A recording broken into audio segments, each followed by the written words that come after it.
Thank you, everyone, and welcome to the Latino Coalition's TLC MatchPoints webinar series. We're very excited about the content today. And before we begin, I want to thank our presenting partner, Wells Fargo.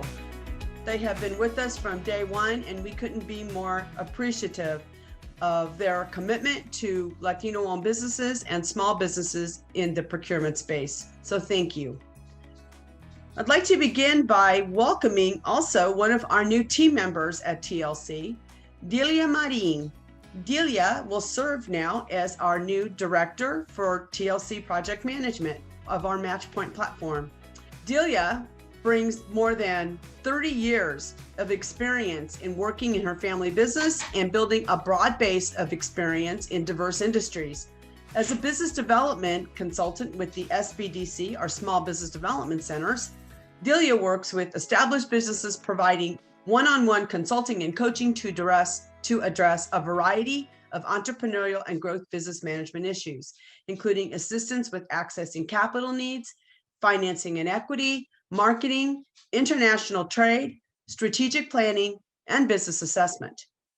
As a procurement specialist through the Procurement Technical Assistance Centers, or PTACs, Delia assists clients with understanding federal, state, and local government requirements applicable to contracting for services, manufacturing, construction, and other markets. She advises and assists clients with government application preparation, certifications, registrations, procurement counseling, bid preparation, and matching proposals. Delia has a variety of experiences and technical expertise. We're very excited to have her. Thank you, Sissy, for the kind introduction, and thank you to the Latino Coalition for the opportunity to be a part of an incredible organization, the nation's most influential and effective organization representing America's Latino business owners. I look forward to joining forces with the talented TLC team to carry forth our commitment to our core values of leadership, integrity, community, and partnership. Together, we will continue to work with our partners to provide strategic opportunities to expand their visibility, reach a wider Latino market, and offer direct access to qualified, procurement-ready business owners. In addition, we look to continue to strengthen MatchPoint, an unprecedented matchmaking, procurement sourcing, and platform-based one-on-one communication system between business owners, corporations, and the federal government. The benefit it offers to business owners is vital to expanding their opportunities for growth and long-term sustainability. Thank you again, Cece, and thank you to our sponsor, Wells Fargo Bank, for their support in bringing you today's fabulous webinar. Welcome, Delia. Now it is my pleasure to introduce our moderator for today's discussion, Danny Vargas. Danny is our DC director and works with our National Alliance and corporate partners. He is also an accomplished business owner of Varcom Solutions. He is a civic leader and also a proud veteran. Danny, take it away. Cece, thank you so very much for that great introduction. Good afternoon and welcome everyone to the Latino Coalition's webinar series for our procurement portal MatchPoint. We've had 9 successful webinars since our launch, covering a variety of topics focused on the procurement tools, small business mentoring, and online resources. We also had a special edition webinar to celebrate National Business Women's Week featuring 3 incredible Latinas. Following was a vibrant discussion on the recap on the 46th presidential election, and we also touched on the long and lasting impact of COVID-19, a global pandemic that has forced us out of our comfort zones and pivoting to new business models. We also discussed the second round of the Paycheck Protection Program and shared some tips while applying the loan to alleviate the financial burdens of small businesses across the nation. Our most recent webinar emphasized the urgency of taking your business online in today's climate and fundamental elements. As a quick reminder, TLC MatchPoint is free to all business owners and will allow you to create a business profile with all of your important information, your certifications, and uploading of your marketing material. Our many corporate partners are regularly searching the MatchPoint database to find potential suppliers for projects for which they need sourcing. If you and your business are not registered, they can't find you. So please go to our website at tlcmatchpoint.com to register today if you haven't already registered. It's really important that you do that. Now is the moment we're all been waiting for. It's our illustrious guest speaker. I get the opportunity to introduce her. She is the founder of Missouri-based Obermiller Construction, Cheryl Obermiller. She's an expert in business financial fraud. She learned about it the old-fashioned way. In 1993, she found Obermiller Construction, and by 2001, she had built it into a successful multi-million-dollar company with dozens of employees. But a major embezzlement from a trusted employee was discovered in 2010, costing in excess of $1 million and countless hours of time. With tenacity and grit, she defended her company against the IRS. She spearheaded the prosecution that sent the embezzler to prison and did it all while raising 8 children. She's the author of FraudPoints, the Small Business Owner's Guide to Outwitting Embezzlers, Thieves, and Scallywags. I love that title. And Cheryl shares tips on fraud prevention and detection. Her steps and strategies benefit every entrepreneur in every field. And calling Missouri her home, she remains a visionary for Obermiller Construction, even as her adult children step into managing roles in the business. It's quite easy for today's businesses to become so focused on future growth that other important aspects of the business operations are unintentionally receiving less attention than necessary. The protection of the business's assets and the processes and policies that may be enacted to protect those assets, and many times becoming an automatic function, one that's not regularly reviewed, or to the point that fraud and embezzlement become a greater possibility within a business, and that's a shame. There are many questions about fraud and embezzlement within the business industry, such as, what are fraud and embezzlement? Are they real threats to a business? What are the signs that a business may have an ongoing fraud and embezzlement? Are there strategies that can help a business protect itself from fraud and embezzlement? Well, we're here to learn that firsthand from a business owner who stumbled upon evidence that something suspicious was going on. Cheryl is here to share with us how opening a single piece of mail turned into a discovery that nearly cost her the entire business she spent years building. Now, join me, please, in welcoming today's presenter, a business owner, an author, and a fraud survivor. Help me in welcoming Cheryl Obermiller. Cheryl, off to you. Hi, Danny. Thanks. I appreciate the opportunity to talk to all of you, and thanks to the Latino Coalition and MatchPoint, and for all the people who helped kind of put this together. It's one of those things that nobody wants to talk about. Nobody thinks that they need to talk about. But in this day and age, not understanding the risk that fraud poses to your business is kind of like not understanding that cigarettes are bad for you. Everyone has this idea that fraud and embezzlement are these large, complex schemes that happen to huge banks and multinational corporations. The reality is that well over 90% of the people in the country are employed by small businesses, which are described as having under 100 employees, and that a business of that size, under 100 employees, is literally 100 times more likely to be embezzled than a larger business.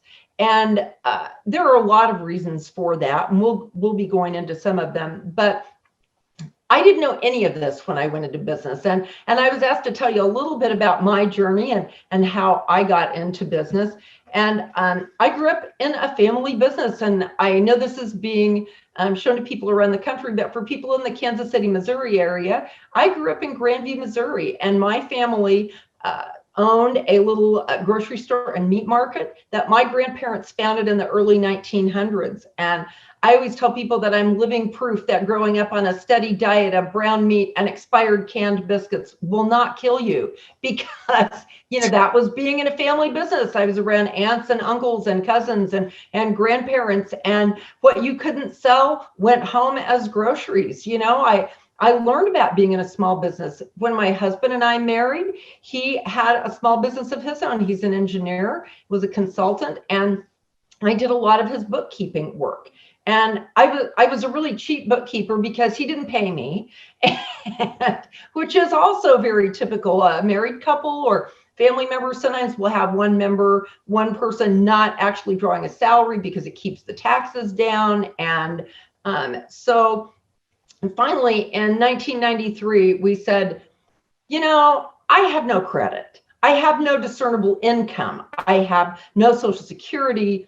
And it's time for me to get established as a grown-up. If my husband had died, I would have had no financial history. So I started my little business to handle some soils tests and things that he would have people call to have done through his engineering company. He didn't want to do them, but I had learned how to do a lot of these things by working with him. So I started Obermiller Construction in 1993 with $500 and some used office equipment. And it was all me. I answered my phones and did my books and went out and did soils tests, and I would do tests for septic systems, which means you drill a hole in the ground, put water in it, and then stand there with a ruler and measure how fast the water runs out of the ground. It's fascinating stuff.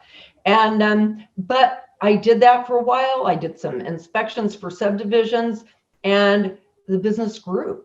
I hired a couple of men to work for me who had previously been in construction, and some of my husband's clients knew that I was involved in the construction industry, and I started getting referrals to look at some different construction projects, and I did.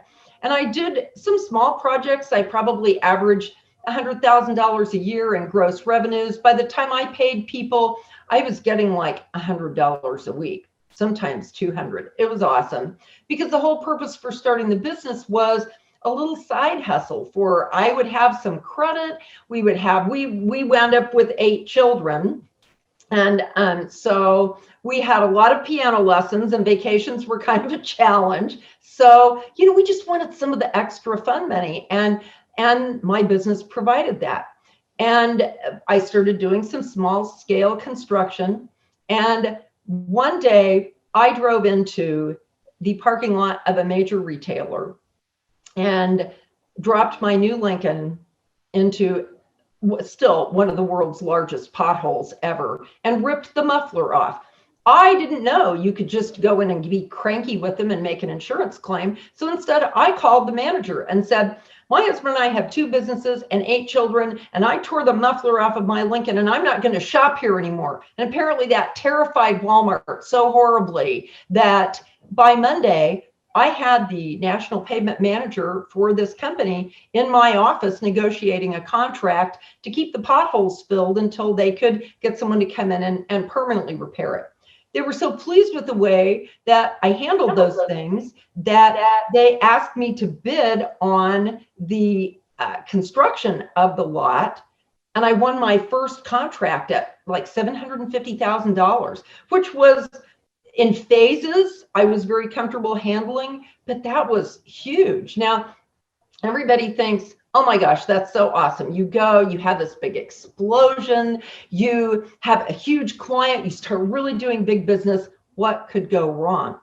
The problem is that I didn't have any idea how to handle a business that size. And probably most of the people listening to this webinar don't have any idea either. I also don't want them to be deceived into thinking that you have to make $1 million before you're a good target for an embezzler. If you have money, somebody will try to take it at some point. If you have a lot, they'll try to take a lot. If you don't have as much, they'll still take money, but they may take less. So, don't think that because you have a business that only does $20,000 or $50,000 or $100,000 a year that you are safe from an embezzler, because you are not. So we can fast forward several years. I hired Tammy, my first real accountant. I was so excited. She could do everything I needed. And I had taken all the steps to make sure that I had a really well-qualified employee. A friend of mine was a CPA. She had interviewed Tammy for a position in her company, felt she was overqualified and would be bored. So she referred her to me. She interviewed her. We looked at her references. I mean, I couldn't have done anything any better to make sure that I had a good employee. So Tammy started working for me in August of 2000. In December of that year, she forged her first check 4 months later. She went on forging checks and stealing money for 8.5 years until I discovered her in January of 2010. You know, there were things that would go on that I didn't quite understand, like why we wouldn't have money or certain things worked in certain ways. And I would look at, but I had a very, very high-end accounting system that I just couldn't negotiate. This is a huge red flag, by the way, for anyone listening. You must be able to you must be functional in your own accounting system. You have to know how to find things. And she was running QuickBooks also to handle the checking register, which she said, you know, looks more like a check register and not just a program printout. Well, that's true, but running 2 books is what the mafia does. I mean, this is how criminals get away with things, and my criminal got away with things like that also because she was able to input things into different systems and they didn't have to balance. So on January 7th, 2010, Tammy called me and said, after my husband left for work, there was a huge wind that came up in our cul-de-sac. It blew so much snow in front of my garage door, I can't get out to come to work. And that time in a construction company in Missouri is pretty slow time. And I just said, well, don't worry about it. I'll see you tomorrow. Didn't think any more about it. But that day, something happened. I got my own mail. Tammy always got the mail. When the postman had a certified letter from the IRS, I thought, well, what the heck is that? So I opened it, and it was an extremely unpleasant letter about the fact that I had tens of thousands of dollars in unpaid employment taxes, that I had been ignoring all of their calls and letters for 7 months, and they didn't really care for that. And so they were going to come and seize my business accounts, and I should have a nice day. So I thought, well, what the heck is this? So I called Tammy. Of course, that's what you do. You call the accountant and say, why does the IRS think we're not paid? Well, we've paid all of our taxes. And she said, of course we have. They've just made an error in the account. Just put it all away and I'll come in tomorrow and I'll call them and I'll get it all straightened out. I know you're very busy, Cheryl. Don't worry about it. Well, I said, yeah, you're right. I'm busy, but we don't ignore certified letters from the IRS. So I called the hotline and got a nice lady on the phone who, and I said, I have no idea what's going on. I've already called my accountant. Our taxes are paid. I don't have any idea what's going on with this letter. We haven't gotten any other letters. This is just a mystery. Well, she looked in and she said, well, you know, you have this perfect payment history up until halfway through the first quarter of 2009. And then you just stopped paying all your taxes. You didn't file a tax return. And then second quarter, you also didn't pay any taxes whatsoever. You filed a tax return, but you didn't send any kind of payment with it. And then the first payroll period of third quarter, you just started paying your taxes and filing everything again like normal. And I said, there's a problem. I don't know if something's being credited in your system under the wrong taxpayer ID. I don't have any idea what's going on. And she said, well, you have a perfect payment history both before and after this very strange 4.5 month window. So I'm going to put everything on hold for 30 days. No one is going to take your bank account. Nothing will happen. Get your accountant in there. I'll give you 30 days. Get it all sorted out. Call back. Talk to me. I think there's some kind of a filing error. Something's getting credited to the wrong account, something. So I thanked her for that. Called Tammy back to tell her what had gone on. And all of a sudden, everything was very different. Now, I had worked with this woman for 8.5 years, and I knew her very well. She was extremely organized. I used to joke that I could sit in my office and yell, hey, Tammy, how much did we pay per cubic yard of concrete in Chadwood, Nebraska last year? And boom, off the top of her head, she could tell me everything I needed to know. So when I called her back and told her about my discussion, and she sounded really nervous and started just kind of talking. And I finally said, Tammy, do we owe any taxes? Have we paid any taxes? Like, well, you know, maybe I think we might've made one, maybe 2 payments late, but I don't think so. I think it's all taken care of now. And just rambling and sounding very nervous and upset. And I thought, that's kind of weird. And she said, just don't worry about it anymore. I'll get in tomorrow. I'll get through all of it. I'll take care of it. Just don't worry about it. I'll get in. We'll get everything figured out. And she was nervous and upset and just did not, I knew something was wrong. So I went into her desk and I started looking through the accounting system. And I finally got into the tax portion of this system. And I knew there was a huge problem because every payment that the IRS said they had received, I could locate in my system. Every payment they said was missing was not recorded in my system. And then I said several bad words because I am a construction babe. So I know all that stuff. And thought, I don't know what's going on. And so I started going through her desk, which felt horrible. You know, you don't go in and just dig through people's desks. It feels terrible. And at the very back of one of her drawers, I found a green folder hidden behind a bunch of other things. And in that green folder was every single letter that I had received from the IRS, date stamped, stapled to their envelopes, all in order. And I thought, oh my gosh, what is going on? So I called my husband, who was at home, and said, Roy, I need you, I don't know what to do. I have a huge problem. I need you to come up here and help me think this through.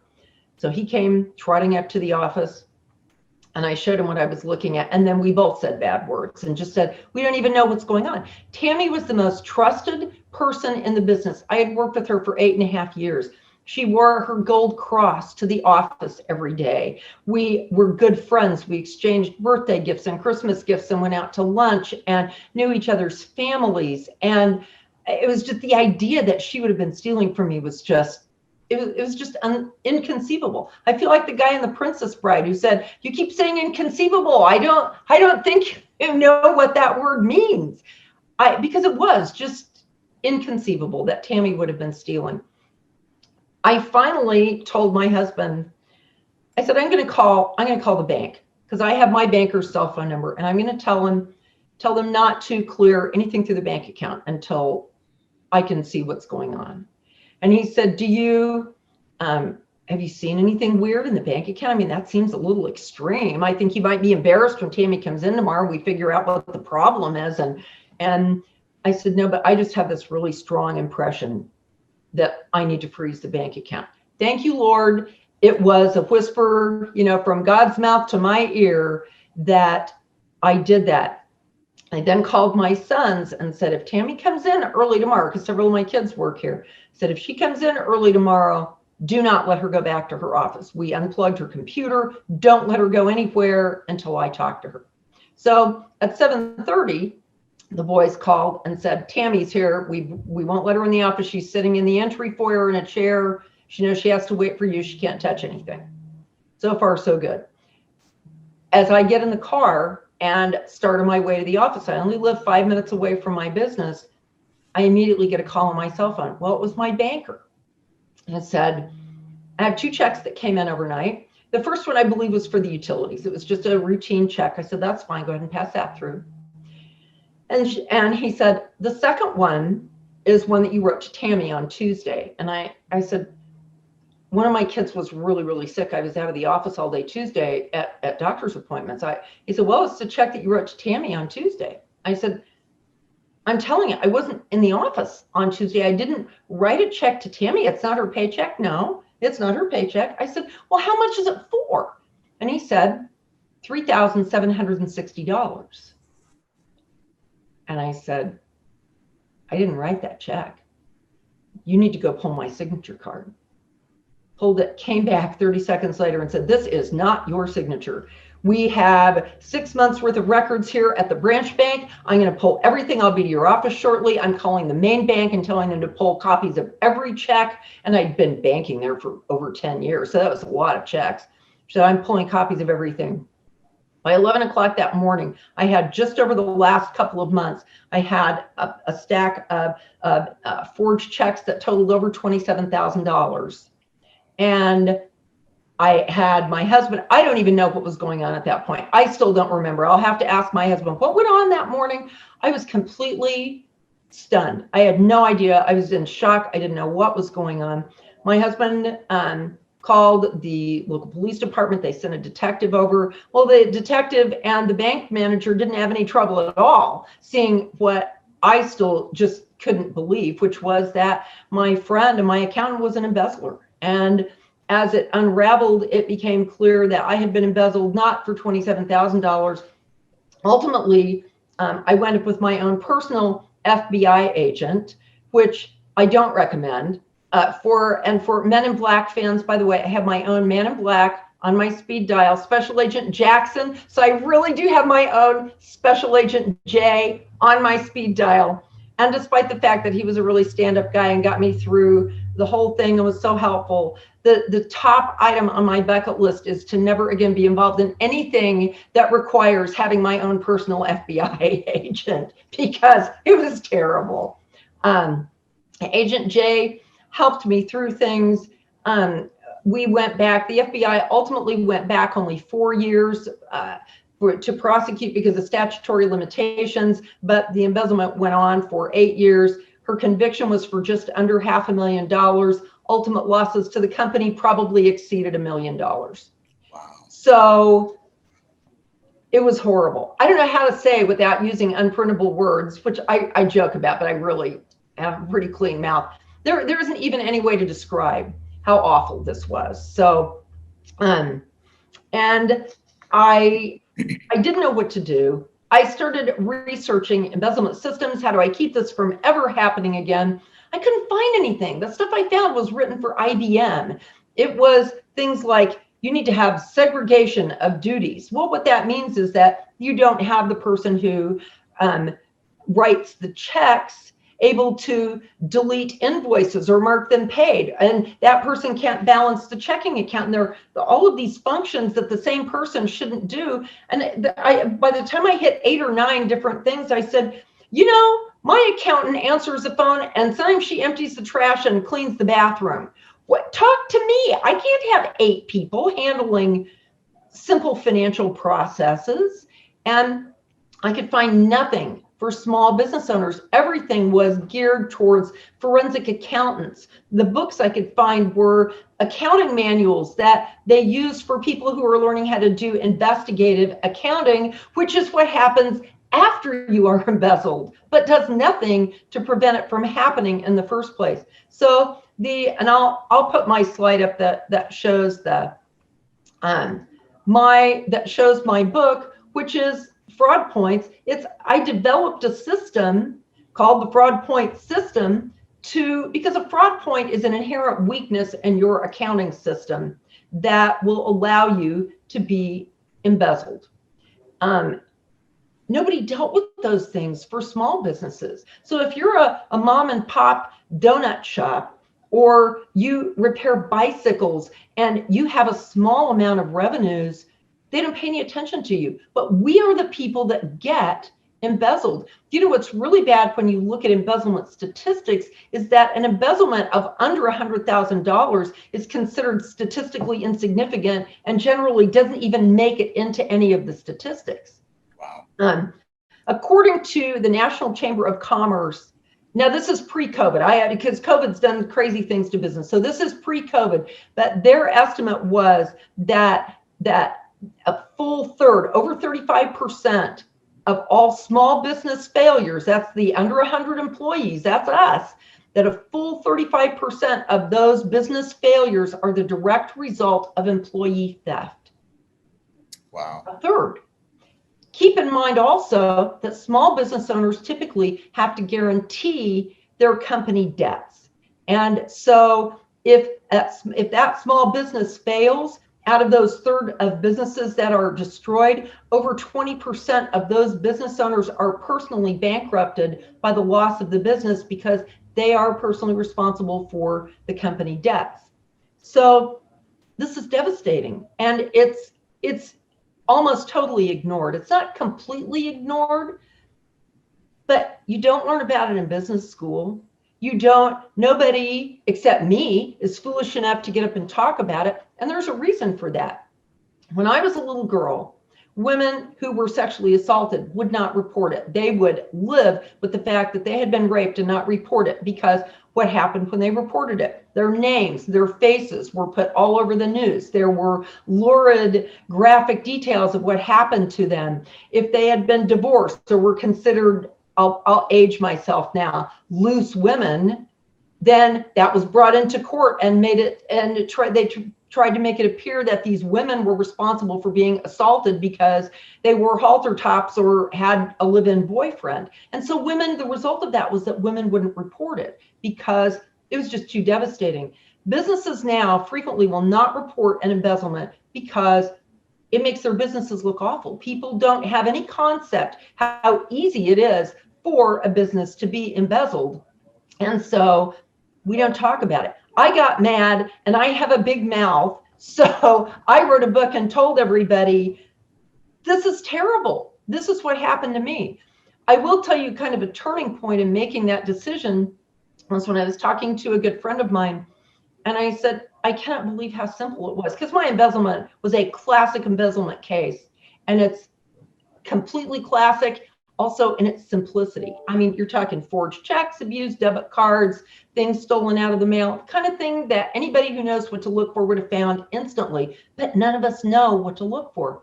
So I told my good friend, I said, I feel this is humiliating. I feel so stupid that I allowed this to happen. And she said, Cheryl, you're not stupid. Don't get over that. You're not stupid. You're honest. And because you would never have done this to someone else, it didn't occur to you to look for evidence that someone else was doing it to you. And so at that point, I thought, it's time to speak up. You know, people have to know about this. So if this has happened to you, you're not stupid. You've been the target of an embezzler. And what you need to do is get smarter. And if you haven't had it happen to you, you need to realize what your risk is so that you can step in now and prevent it from happening. And that's what we're going to go on and talk about now. Danny, did you have anything you wanted to add? Well, I'll tell you, Cheryl, I just want to thank you for that incredible and important presentation. It's such a fascinating story that you shared, and so important for all of us as business owners. And I will tell you, in terms of the bad words, I grew up in Brooklyn. I served active duty Air Force, so I know all of the bad words. Right. And I would have said all of them if I were in your situation too. So I totally understand. Now, with your indulgence, I hope you don't mind if we go through a couple of questions that came in from our audience. Is that okay? Absolutely. So first question is that we understand that fraud and embezzlement hurt our businesses because they affect our profits. That's clear. But you touched on this. What might be other adverse impacts to a business where fraud and embezzlement occur? You touched on it a little bit, but.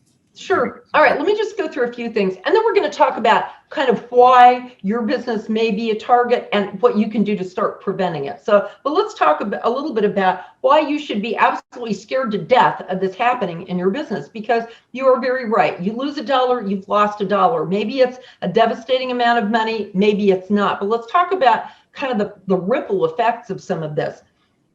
Taxes. She was stealing the tax money, the tax payments out of my business. A lot of money, I think over $55,000 ultimately was I had to pay. And the scary thing about that is when payroll taxes are called trust fund taxes, it means that it's not my money. I'm entrusted with it. I take money out of your paycheck and it passes through my hands. I'm entrusted with it and I give it to the IRS.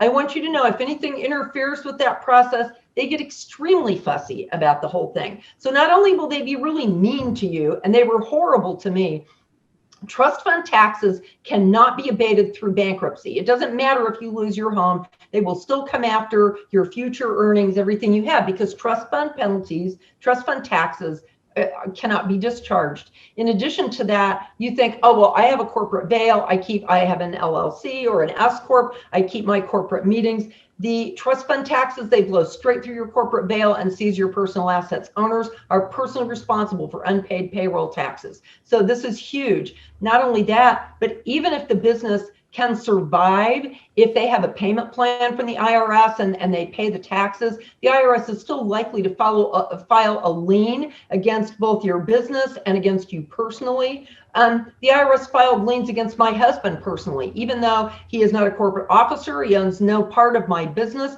I'm a certified WBE and DBE. I own 100% of my business. They still filed personal liens against me and against my husband, which means my bank could have called all my loans. They were within their legal rights to simply cease doing business with me. That puts a lot of people out of business. Once a federal tax lien is filed, it is death. No one will give you credit. Credit card companies may close your accounts. Your bank can close your accounts. You certainly can't get additional loans. And even once those things are paid, it will stay on your credit for years that you may have, the lien may be released, but it will still show that you have had a federal tax lien against your business. It is devastating. The PR, it's just bad PR. It makes people look at your company and think, should I do business with them? Are they going to go out of business before they can fulfill my contract? Or even just, that must be a very badly run business. I don't think I want to do business with them because they obviously aren't in control. Now, that's a tremendous misunderstanding. People don't realize how completely vulnerable we are to well-run reports that our accountants may give to us. It doesn't mean that we're being negligent. It means that we don't know what a fraud point is, and we don't know what source documents are, and we don't know what we need to look at personally. But it's because, and some of that is just business advice. You know, the business gurus say, well, do what you're passionate about.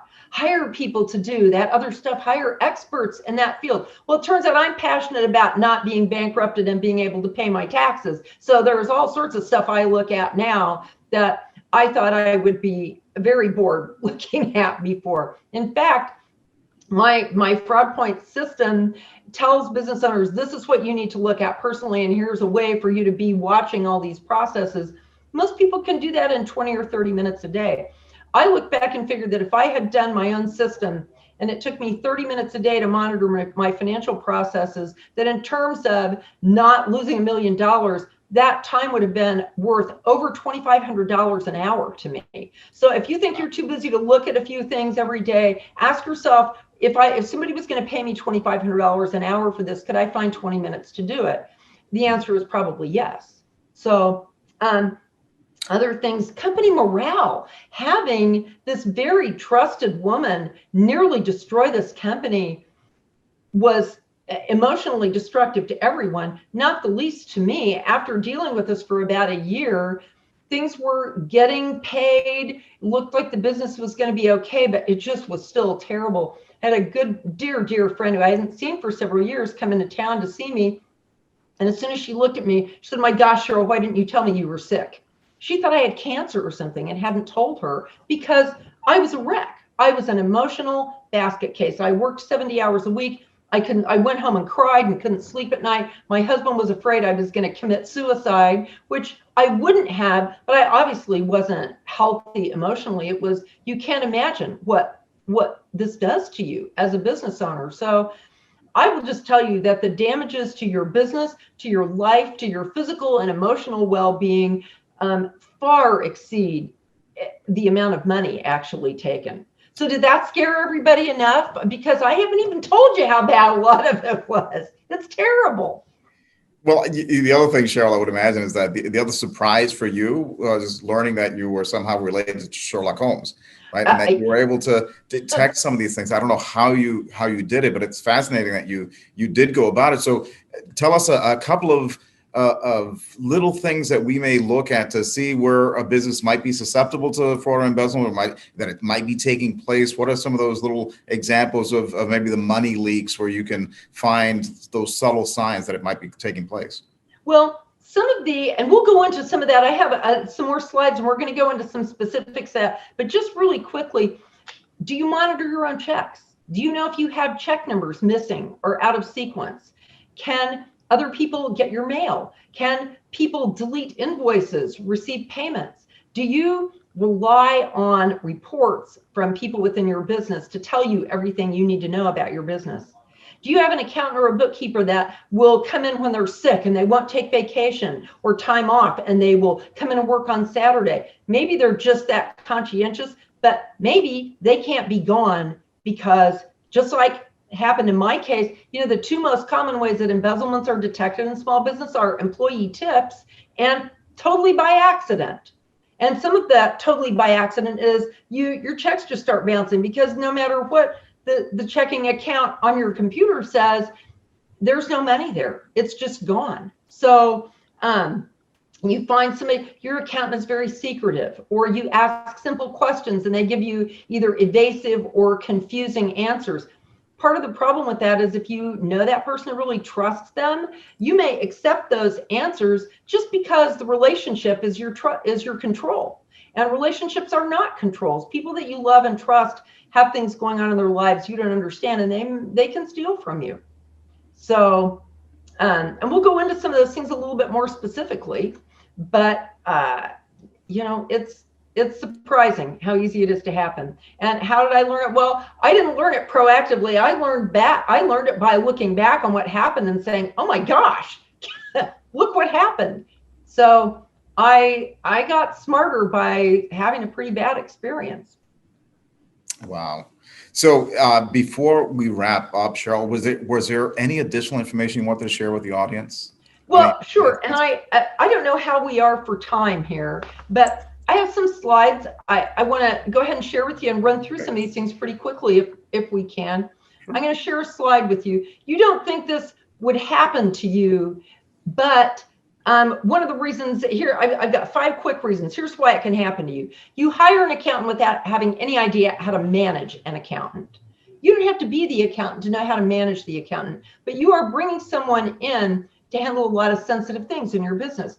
Anyone who's an expert in a field knows how to cheat in that field. Do you know how to cheat in asphalt and concrete? Ask me. I know. We don't do it, but I've been in this field for almost 30 years. I know exactly how people commit fraud. So stop and think. When you hire an accountant, you are hiring someone who, by virtue of their professional training, knows exactly how to steal your money and keep you from finding out. They may have years of training in that. Even if they would never do it, they know exactly how to do it. So you need to be able to stop and think what things your accounting staff have access to and what you may need to monitor. I do want to mention really quickly that I did a worksheet for people. If they want to download that, I believe it's going to be included in the show notes, and it can help them as they're listening to some of this, make notes about some of these things and look at what they may need to do to protect their businesses. So let me share a screen real quickly with you. You don't set up accounting controls because of what you think someone in a position might do. You set them up because you know what someone in that position can do.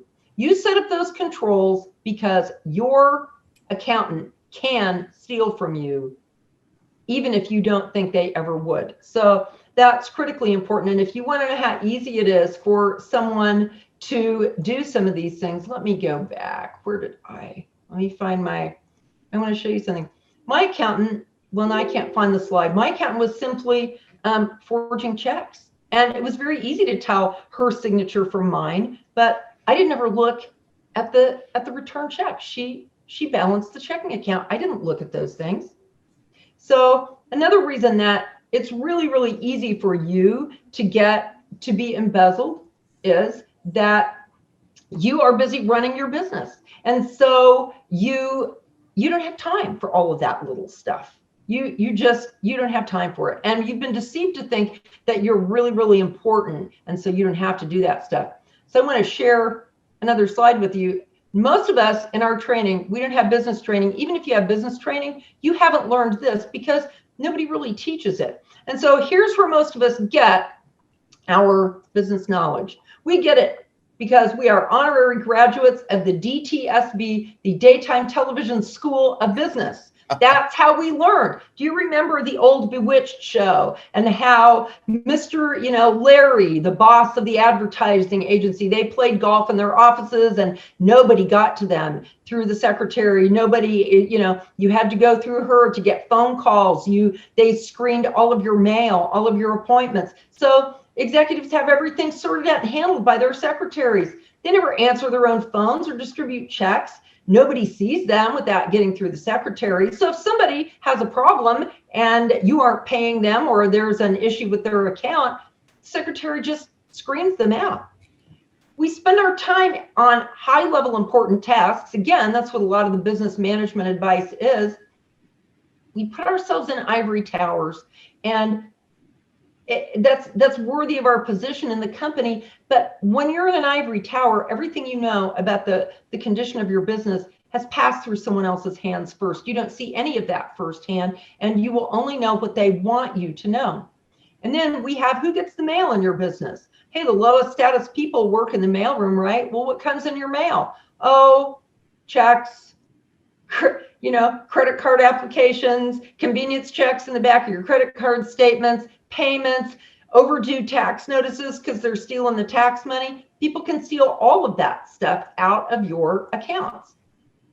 So another thing that you need to remember is that family, friendship, and faith are not accounting controls. Let me put this up. Right. They're relationships. You mustn't ever confuse them. In fact, the more you value your family and friend and church relationships, the more careful you should be about establishing accounting controls. Because if that person has something going on in their life, maybe they're your dear friend, but their husband has a gambling addiction you don't know about, and they're going to lose their home. And so they do something they would not have done otherwise. If somebody steals money out of your company, you lose not only the money, you probably lose that friendship as well. So when you safeguard, you put controls in place when you have family and friends working for you, you have both relationships and money to guard. You should be careful of both. The embezzler is usually the most trusted person in the company. They have personal relationships with people. And here's the real kicker. Embezzlements committed by family members comprise over a third of the reported cases, and they are believed to be the most underreported of all fraud crimes. Because do you really want to send your sister to jail because she was stealing your money? And the answer is probably no. There are three things I want to tell you that I want these business owners to do every day. You say, well, we've kind of touched on some of these things. I don't really know what to do. Should I go search everybody's desks? No, don't do that. But I'm going to tell you the three things that you need to start doing every day to start protecting your business. And they are, you get your own mail. You always get your own mail. Go out, get your own mail. This is one of the things I learned from the FBI. An extraordinary amount of crimes are able to be committed and continue undetected simply because owners never see their own mail before someone else gets their hands on it.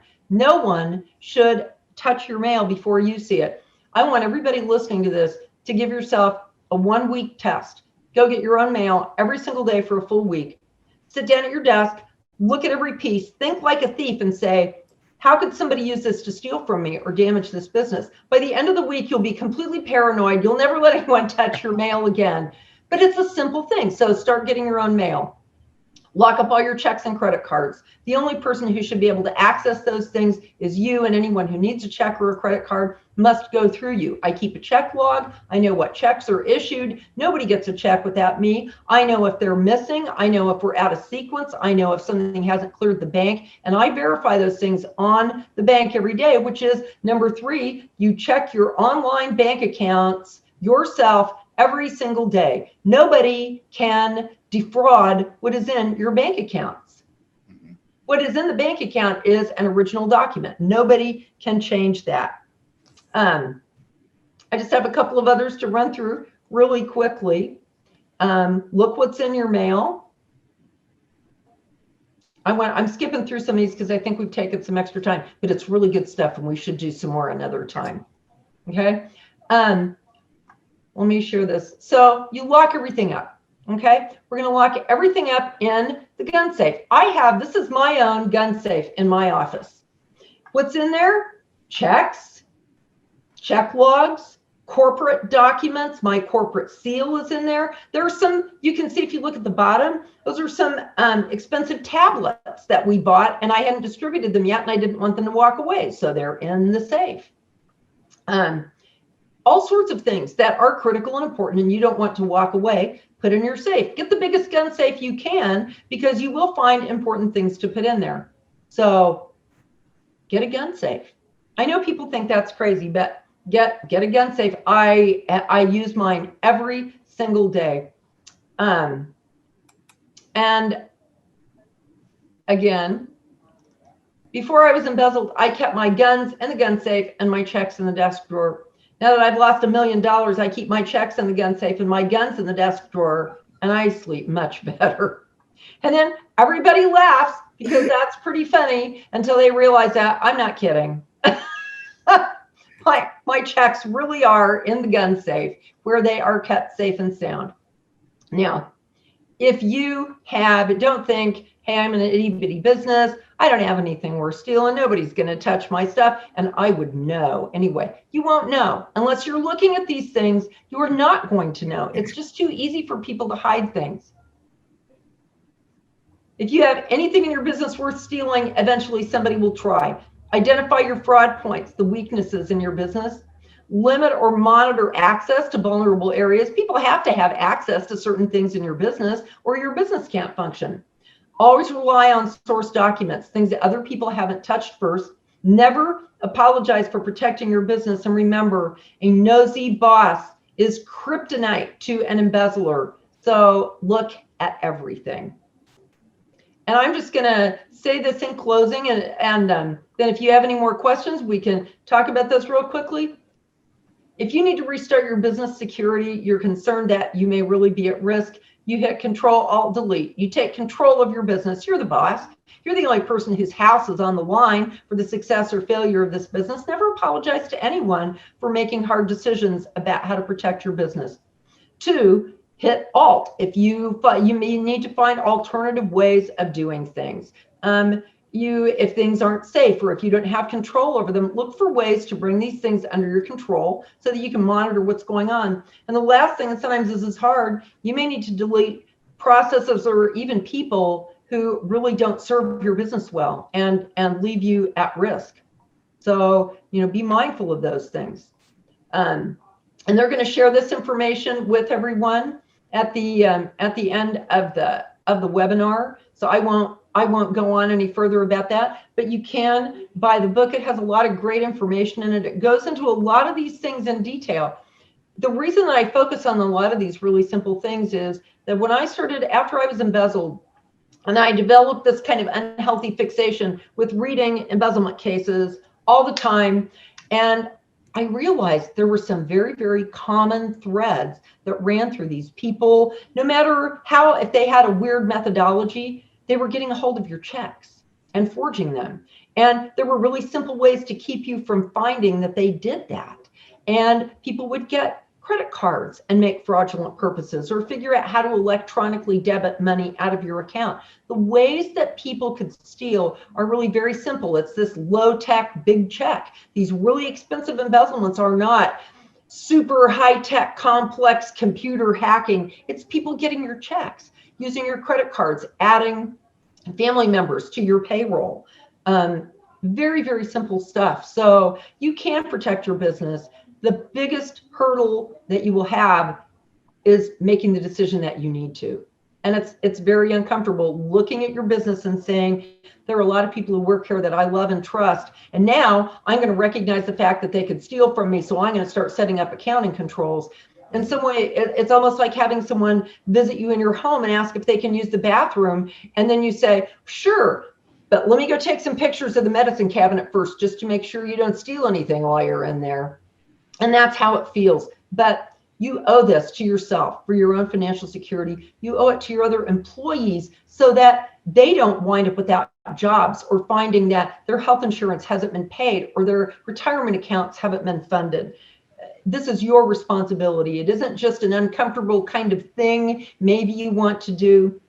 It is your responsibility to the people that extend credit to you, to the employees who rely on you to pay their own bills, and to your own family who will be devastated if your business has a serious embezzlement. It is your responsibility to control these processes. So I hope everybody will take that seriously. And if they have questions, my contact information will be posted, and I'd be happy to answer questions. So I hope that everybody takes this seriously because it's a critical topic. Cheryl, I can't thank you enough. We all learned so much from you. One of the things that I learned was don't mess with Cheryl and the gun in her desk drawer. That's a key takeaway, I think. Yeah. All seriously, there's some fantastic information. I want to thank you, Cheryl, for sharing that really insightful, valuable, and personal story of the journey that you went through. And I'm sorry that you went through that journey, but we are all more better off and more blessed for having had you share that story with us. So thank you again. And our TLC audience needed to learn that valuable lesson, how to avoid being the victim of fraud and embezzlement. And it doesn't stop here just yet. I want to remind folks that you can get even more personal stories and lessons from Cheryl's book, FraudPoints. You can visit the website. It's fraudpoints.com/discount because she is offering a discount just for the TLC audiences. You need to use the password FraudPoints 2021. I think that's the right password to get your copy of Cheryl's book, and you can refer back to it and you can come across any suspicious activities because you know that it really does happen.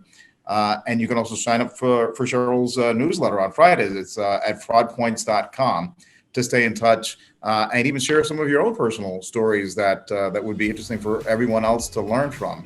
And so thank you so much, Cheryl. I'm going to remind the audience to log on to MatchPoint and create your user profile if you haven't already done so that our corporate partners can find you for contract opportunities that they're looking to fill. And that's tlcmatchpoint.com. You'll also notice that there's a contact slide for the TLC Matchpoints for any questions regarding registering and navigating the website. And with all of that, to our audience, I want to say thank you for tuning in. Stay well, stay safe, and thrive. Thank you all so much, and we'll see you next time.